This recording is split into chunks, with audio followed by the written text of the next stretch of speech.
In the early hours, the river rose higher than ever before. Streets turned into rivers. Homes vanished beneath brown water. For the people of Talisay, Cebu, this was more than a flood. It was a warning. Every year, another city drowns.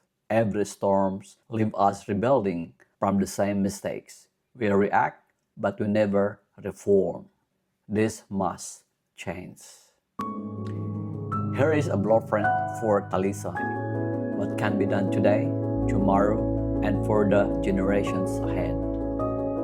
Talisay must take a new path, rebuilding with resilience. Here's the 7 must do. 1. Widen the rivers, not with concrete flood control walls that narrows the river and reduces the flood capacity, but wider with nature. 2. Create green buffers and reshape land. 3. Restore wetlands and detention basins. 4. Build elevated homes above the designated flood level using methods like stilts, piers. Restrict an elevated concrete slab.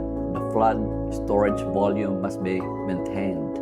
Otherwise, floodwater will flow over to new areas outside the flood zones. 6. Begin relocation and buyback programs in high-risk areas, turning high-risk areas into public parks and open spaces. 7. Plant compact urban clusters on higher, safer ground. If Talisay can do it, others can too.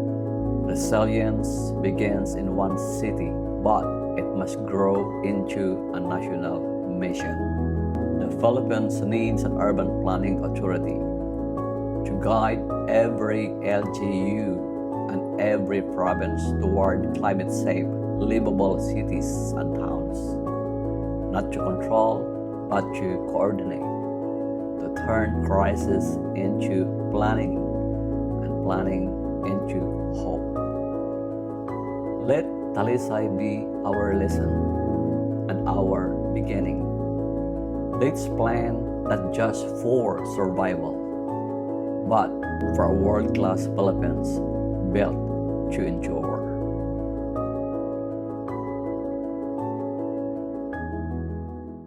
I'm Alan Amores, an architect, a town planning enthusiast from Down Under. That's for today. Thank you for watching. See you next time.